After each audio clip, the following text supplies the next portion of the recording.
Welcome to Built to Go, a van life podcast. I'm your host, Jeff Wagg, coming to you from the College of Curiosity.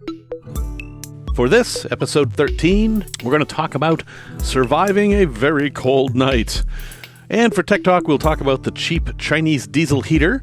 For product review, we're going to talk about hot hands. And for a place to visit, we're going to discuss an idea rather than a specific place. So welcome.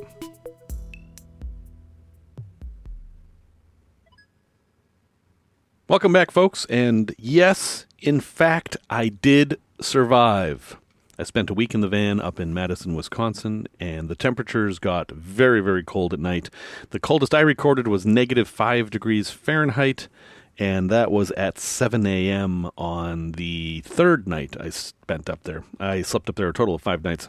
If you can take your van and stay places that are negative 5 degrees Fahrenheit, you can do a whole lot. I mean, that opens up just about everywhere in the winter. So, for my trip, I did research to make sure I knew I had options for where to stay. I checked all the apps, I checked the websites and stuff, and I knew that some of the Walmarts had problems up there. There's 2 main Walmarts. One of them has clearly posted no parking signs. The other is a very strange Walmart. It has a parking garage and then an outside area. After talking to people and learning about things, it seems that the no parking signs at the one Walmart are mostly for big rigs. If you go in there with a van, they don't really care. And the other lot, the other Walmart with the parking garage, they don't care if you park outside. But if you park in the garage, which, let's face it, would be awesome, they will come and roast you out. It's no longer a 24-hour Walmart. It closes at 1 o'clock, and apparently after 1 o'clock, they send someone out in the parking lot to boot out everybody. So I didn't have to deal with that. I spent my first night at the Walmart in the outer lot. There was another van there that may or may not have been a camper van. I don't know. It's just a plain white van.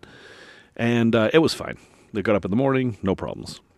Now, that night, it only got down to about 25, so I was easily comfortable in my van with my Olympian wave heater. I had it set on low all night, used less than a can of propane, which I that's my budget, is kind of 1 can of propane per night, which I'm getting at Walmart for about $2.50 a can. If you buy the 4 packs of propane at Walmart, it is by far the cheapest way to get the stuff. In fact, it's like half as much as getting it at, say, Cabela's. So there's a big tip right there. I went about my day. I was up there to do training, so every day I was getting up and getting dressed in semi-casual clothes and heading off to training, and then coming back. And then things got a little weird. So, like I said, this episode's mostly going to be about this tale, so the structure is going to be a bit strange. But I do want to tell you this story that I didn't expect. It's the first time this has happened to me. Anyway, let's just tell the story. So it was snowing, and they were going to get maybe 6 or 7 inches of snow. Not a big deal, especially for Wisconsin. I have really decent tires on my van, and I had tested that I could drive in the snow, no problem. I had no worries about the snow. At best, it was just an inconvenience, and I knew in the morning I'd have to clean the snow off my solar panels, but big deal.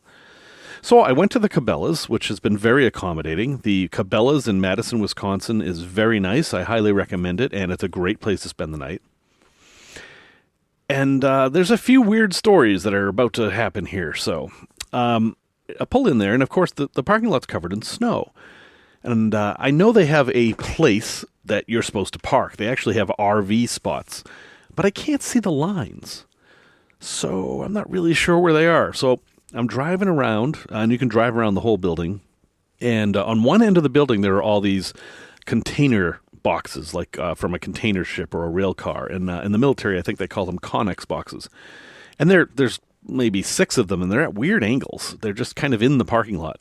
And I noticed that there are rabbits. They live underneath the Connex boxes. So I actually parked and just kind of watched the rabbits frolic about, and they were apparently surviving off the bark of the landscaping. There were birch trees in the landscaping that had a whole lot of bark missing at the bottom. But they were having their own little happy lives, and they seemed nice and warm, and, I just left them alone and took a couple pictures. But I needed to figure out if that's where I was supposed to park. I decided that it wasn't. I started thinking about people needed to access these boxes, and you wouldn't want RVs blocking them. So that apparently wasn't where I was supposed to park. So I drove around to the other side of the building, and hey, there's a van. Okay, there's a clue. It was a Ford Transit Connect, a van about the same size as mine, but it was the model that had windows in the back, so it didn't necessarily scream at me that it was a camper. But there was something weird. The driver's side door was open, and I don't mean unlocked. I mean it was open a good couple of feet. And I could see that there was nobody in the driver's seat. So I'm thinking, did somebody leave the van and the door accidentally got left open? Or did somebody break into it? Or what was going on here? So I'm staring at this, trying to figure out whether I should call the police or maybe go in the store and say, hey, there's something up with the van out here. And then I realized that I'm in the snow. The snow leaves tracks. You can figure out what happened by looking at the tracks in the snow, just like I figured out that those rabbits lived underneath the Connex boxes because I could follow their trails. And the snow trail around this van was odd.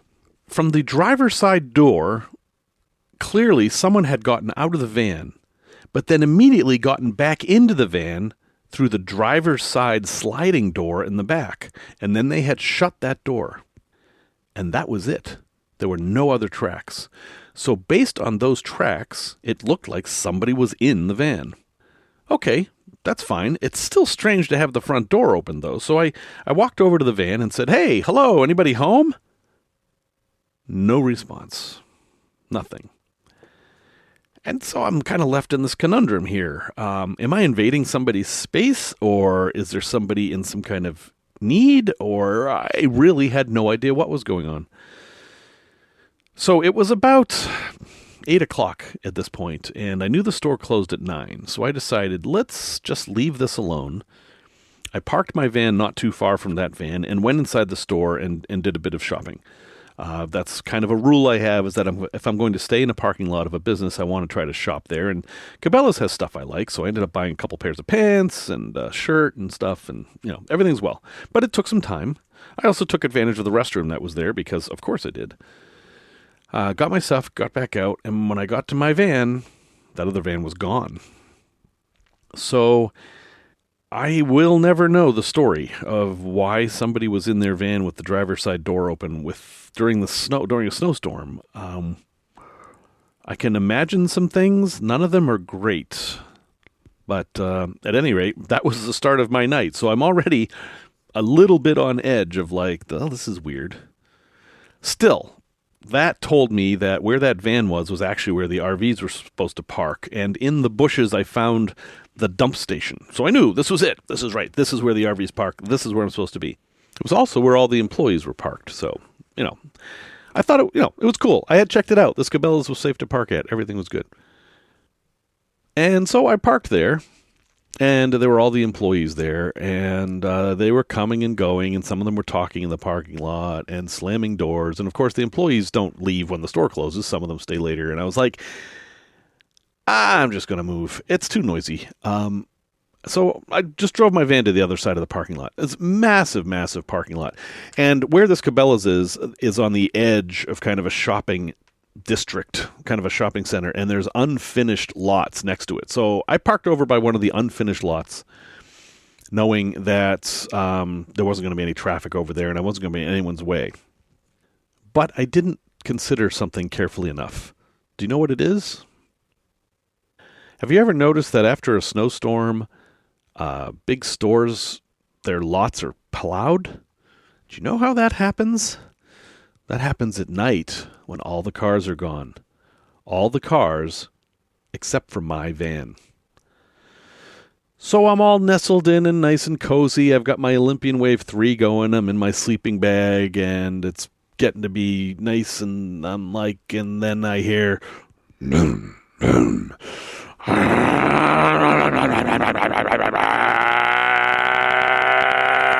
and I'm suddenly like, what's that? And then I think about where I parked, and I'm like, well, technically I'm in a place where the snowplows don't actually need to plow. I'm in a part of the lot that is kind of the connector road to this unfinished lot. You can't actually go anywhere on this road.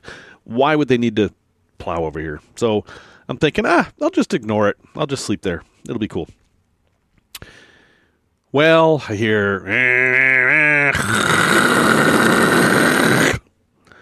And like, okay, so how long can it take to plow this lot? I mean, this was a big articulated tractor with a massive snowplow in the front. Surely it would do it pretty quickly. Apparently, at that point, the guy noticed my van and made a beeline for it, parked outside the van, and just revved the engine. Didn't beep a horn or anything, because for all I know, this tractor doesn't even have a horn. It just went...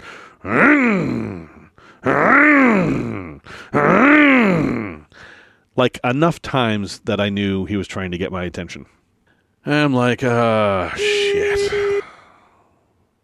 So, what do? Here are my options.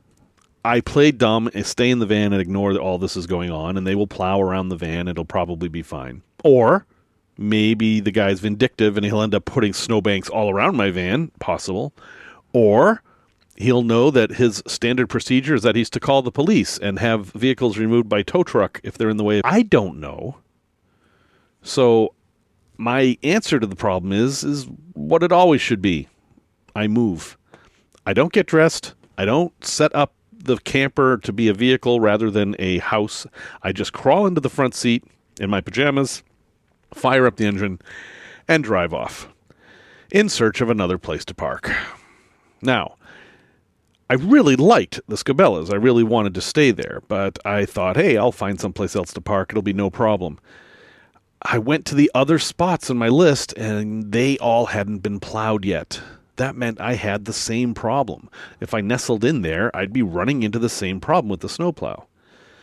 It's frustrating. Now, as it happened, the geography of this place is that there's a Cabela's on one side, and then there's an interstate, and then there is a Woodford's, which is a big grocery shopping store on the other side that's elevated. And I made my way to Woodford's. I could see across the highway and watch them plowing the Cabela's. And I thought, oh, well, I'll just wait it out here. So I sit in my van, and I actually park on the side of the Woodford's, which isn't a place that I would have spent the night. But I thought, okay, this is good. I'll just, kind of doze in the seat here and wait till they're done. Well, an hour later, they're still not done. Apparently, it takes quite a while to plow one of these lots. And they ended up having two vehicles. They had the massive articulated tractor, and there was also a pickup truck with a plow on it.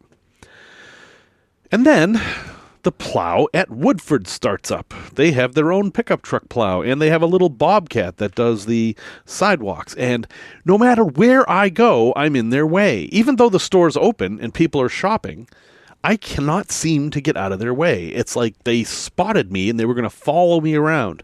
I don't know if that's actually accurate, but that's certainly how it seemed, because I was tired and wanted to sleep. So, next to the interstate, between the interstate and Cabela's, there was a hotel. It was a Hilton. And there were cars parked in the parking lot of the hotel. And I thought to myself, they're going to need to be plowed too. But then I realized it's a hotel. They have a strange problem in that at night, their lot is full of cars. And during the day, it's going to be more empty. I'll bet they're going to plow during the day. So I drove over there. And I was thinking, I'll just stay here until they're done at the Cabela's. But I'm going to set up and kind of have a nap. So I pulled in between two other cars, knowing that I was not going to be the cause of the problem in that case, because those two other cars weren't going to move. And I fell asleep at the Hilton for about half an hour. And then the plow started up. Apparently what they actually do is that they plow at night as well and just do what they can. And that guy was doing slaloms around all the parked cars, and at some point he left, and I just fell asleep, and that was it for the night. I ended up spending the night in the hotel parking lot, and it was fine. It was just a situation that I had not encountered before and did not plan well enough.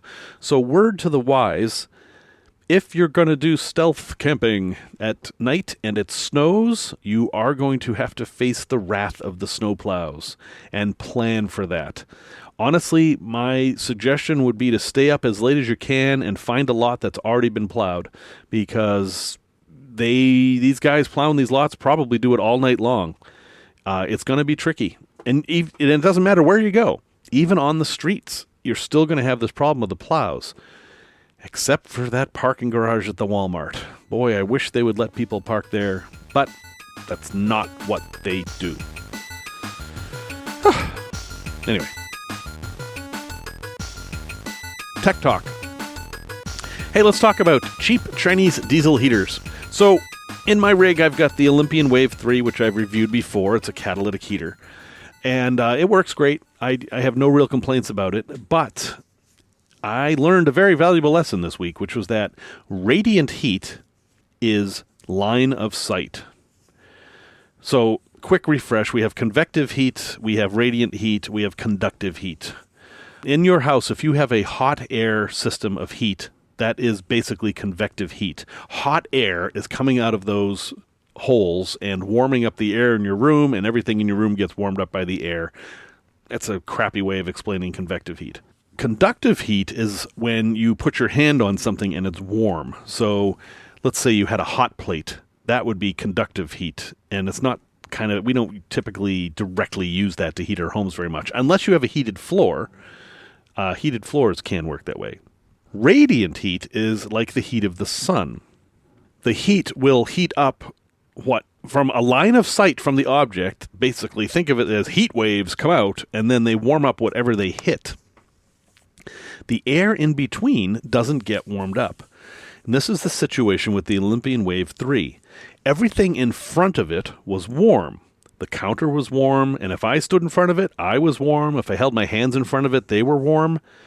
But at the other end of the van, which was not line of sight for this thing, it was like there was no heat at all. That's fine to some degree, but when you have an extreme temperature difference in your van like I did, you end up with this stratification problem. And this is what happened to me. My van, when I put the bed out, the bed basically creates a tiered system in the van. Underneath the bed is this big area that I can't access at all when the bed is deployed. And above the bed is like the living area. Well, when it was its coldest out at night, my ceiling was about 110 degrees, maybe 100 degrees. Under the bed was below freezing. And this is in the same van. So maybe 4 feet of vertical space. The temperature's going from, say, 30 to 100, 110. Well, what's the solution to this? Well, the obvious solution is you have to move the air around. So I found that if I have a marine fan in the back that has no cage, but it has blades that are safe to touch. It's actually a pretty powerful fan. I found that if I had that on full blast, it moved the air around enough in the van that it equalized the temperature enough for it to be comfortable. I was literally in a situation where if I laid on the bed outside the sleeping bag, my face and chest would be hot, but my feet would be freezing. It was interesting. So the fan thing worked, but it has its own problems because fans make you feel cold. If you have any exposed skin and the wind is blowing on it, that makes you feel cold, which is the opposite of what you want. So I think a better solution, actually I knew this anyway, but a better solution for heating your van is the cheap Chinese diesel heater. So let's talk about that. Again, I've talked about it before, but I want to talk about it specifically about why it's better in this case. The cheap Chinese diesel heater, if you Google that term, you'll find lots of talk about it. It has its own Facebook group with thousands of members.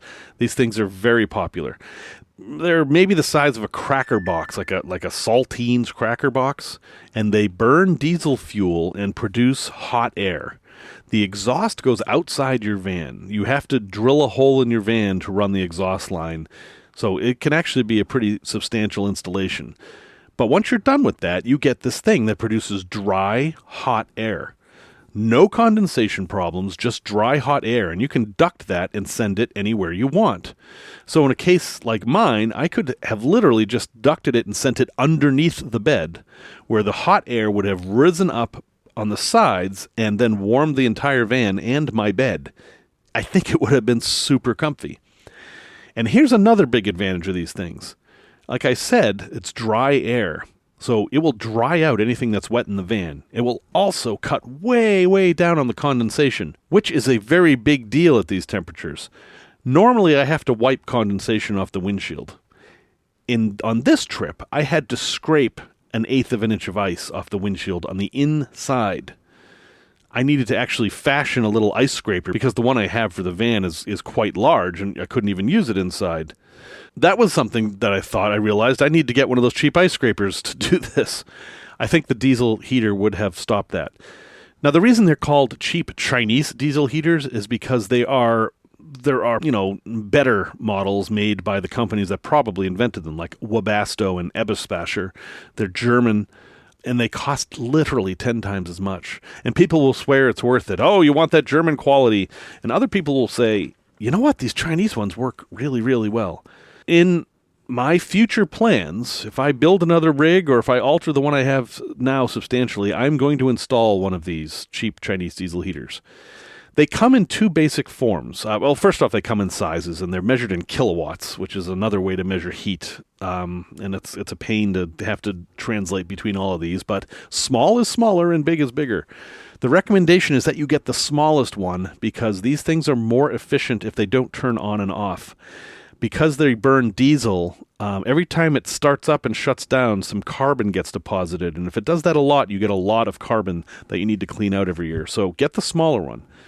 But think about your fuel source. They burn diesel. There are some that claim to burn gasoline. They're not legal in the U.S. They're very expensive. And by its nature, gasoline is not as good a fuel for heating as diesel. So I would just totally ignore those. But where are you going to get your diesel from? Well, if you have a diesel vehicle, it's pretty easy. You can tap into the fuel lines. Its thing does not use that much fuel. It's not like it's going to drain your tank dry. So as long as you had half a tank of fuel, you're fine. And if you don't have half a tank of fuel, hey, go get gas before you go to sleep. Jeez. But what if you don't have diesel? You have gasoline. You can't hook this up to the gas tank. What do you do? Well, when you buy it, it comes with a little tank. And you just fill that with diesel. Or you can fill it with kerosene. You can actually use lamp oil. There's a bunch of different oils that you can use, although they're designed for diesel. And then you've got different kinds of diesel you can use. You can use road diesel. You can use off-road diesel because technically this is an off-road use for this. Figure that out yourself. Just get your diesel. And then you fill this container with it and it burns that. So you end up with another fuel tank. And it's not that big. It's maybe a pint. Of course, you can feed this into whatever you want. I mean, if you want to have a 5-gallon jerry can full of diesel, you can feed off of that too. They also make these all built-in, all-in-one units that I think is where I would go. It's all the components, the fan speed, the thermostat, the vent, the unit itself, and the fuel tank all built into one metal object that looks like a tall briefcase. It's permanently mounted. It kind of looks portable, but you must permanently mount it. But then everything is all in one place, and I just think it looks nicer. The downside is that you can't hide stuff. A lot of people will install these diesel heaters like under their passenger seats. You wouldn't be able to do that with the all-in-ones. And what I think I will do is I will have the little diesel tank that it will use, and then I'll have to have another source of diesel somewhere in the vehicle, whether I hang a jerry can off the door, or if I build an elevated bed and there's one in the what's called the garage area, that's fine too. Here's the thing about diesel. It is much, much, much safer than gasoline. Gasoline vaporizes at ridiculously low temperatures, and that vapor can explode. Diesel isn't like that. Diesel's more of an oil. It just kind of sits there waiting to be burned. It can make a huge mess if it spills, of course, and it definitely has an odor. You've got all that to worry about, but you don't have the same danger you do as with gasoline. So I'll have links in the show notes. There's 8 million different companies making these things. A lot of people buy them on eBay. You can get them on Amazon. There's all kinds of different options. But if you're looking for a heat solution that makes a lot of sense, definitely check out the cheap Chinese diesel heater. There's one thing I didn't mention, though, that I need to bring up. Just because it burns diesel doesn't mean it doesn't use electricity. It turns out these things use a lot of electricity when they first start up. Diesel burns by what's called a glow plug. Even if you have a diesel car or truck, it works this way. You've heard of spark plugs. These are similar but not the same thing. It's a glow plug, and it's literally a piece of metal that glows red hot that starts the diesel burning. First time you start up your diesel heater, it has to do this process where it heats up the glow plug, and then for about 10 minutes, it's using a lot of amps, like maybe 10 amps. So you do need some serious battery power behind this. Once it's warmed up, After that, you're just powering the fan and just a little bit of glow plug, and it's maybe 2 amps or 3 amps. It's not that big of a deal to get through the night with. But know that you need some beefy batteries to start with. One idea is to simply start it while the van's running. And then hopefully you've got a split charge relay, and then your alternator is going to take the brunt of that power hit, and your batteries will be left alone. But I just had to mention that because a lot of people skip over that. So, cheap Chinese diesel heater, links in the show notes. I think it's a great thing, even though I technically haven't tried it yet. All right, so here's a product review, and again, everything is related to this night. I had a sleeping bag that was rated to 0 degrees Fahrenheit, and again, as we've talked about before, ratings on sleeping bags are not about how comfortable they are, it's about the survivability temperature. So, theoretically, you would survive at 0 degrees in the sleeping bag, but that doesn't mean you'd be comfortable. So, keep that in mind. But 0 is pretty low, so this is a good sleeping bag for how I was using it. I really like it, actually. It doesn't have down, and it's not a mummy bag. It's a regular squared-off bag. So for me, it's very comfortable. If it's just a Coleman bag, it was like $75, not a huge deal. It's a little bit bulky. That's probably its downside, is that it's big. But it is not perfect at keeping my feet warm on these really cold nights. In the past, I've countered this by heating up a water bottle. So you just heat hot water and put it in a water bottle, put it at the base of your sleeping bag, and that'll keep you warm most of the night. That absolutely works. But on these super cold nights, that means you have to heat up water. Heating up water in the van adds even more water vapor to air that is already sucking up all the water vapor it can. And all that water vapor is going to end up frozen on your windshield. So I would like a way to avoid that. And that is Hot Hands. So Hot Hands are these, they look like big tea bags, and you can buy them anywhere that cold stuff is sold. I mean, certainly at Home Depot, but at ski shops. Amazon has them, of course. And all they are is they're little bags filled with chemicals that, when they're exposed to air, give off heat for 8 hours. And they give off a lot of heat. They can get up to 160 degrees, which is actually a little bit too hot to touch, but not hot enough to light anything on fire. They come in packs of 2 usually. There's different sizes. There are some meant to fit in your shoes, and there are some for your hands. I recommend the ones for your hands that you would put in your pockets. They're usually under $1 for 2. What I did was I activated them, threw one at the bottom of my sleeping bag, and then kept one up by my chest in the sleeping bag. And then throughout the night, as I may have gotten a little colder from time to time, I would simply find that the hot hand and bring it over to where I needed it. And boy, you know what? It really worked. And in the morning, it was still hot. Now, I said the word chemical, and I know a lot of people freak out about that. Chemophobia is bad. Try to avoid it. In this case, the chemicals we're talking about are basically iron and some buffers. What's happening here is it's either fast rust or slow burning. Those are the reactions going on here. It's iron turning into iron oxide. That gives off heat. Anyway, it works. And hey, for 79 cents, you can have a nice warm night without doing anything crazy. So that's Hot Hands. I highly recommend it. Nothing I have found says that it's dangerous to have it in your sleeping bag. It does not get hot enough to ignite anything. And boy, it was really nice to have on these super cold nights. For a place to visit this time, I would just like to say something general. And that is, don't be afraid of the winter. Some of the best places I've visited, most beautiful things I've seen, have been in the winter. You've got a camper van. You can take it out in the winter. There are ways to stay warm. There are precautions you must take, of course. You want to be careful that you're not going to get stuck. You want to have good snow tires. You want to have extra fuel, extra water, etc., etc., etc. But I'm encouraging you to just give it a shot. Have a good plan and go find someplace. You're going to find solitude, quiet, and absolutely beautiful vistas. Just as an example, my wife and I went to a park up by Egg Harbor in Wisconsin. And it's just, it's a park. They actually have camping in the summer, but not in the winter. And it's right on Lake Michigan, and it's beautiful to drive around there. The lake is frozen in the winter. You can walk on it. You can probably even drive on it, but we weren't going to do that. And we found this just really cool thing, which was there was this spot. where you could easily park, and if you stood there with sunflower seeds in your hands, chickadees would come out of the pine forest and land on your hand and take the sunflower seeds. This is simple. It's a nice, simple pleasure, but it was a great memory. It was the kind of thing that rejuvenates and makes you want to go out and see more. So that was only because we were willing to go out and travel in the winter. So that's my invitation to you this week. The winter is your friend. Embrace it. Just wear a nice warm coat. Thank you very much for listening to this episode 13. Next time we're going to talk about having air conditioning in your van, and some controversy there, what size wires to use, a crazy Walmart table, and a great place to visit that is involved with smuggling. Music was by Simon Wagg, aka Sir Mooj. That's all we have this time. Do something that you've never done before this week, and don't regret it.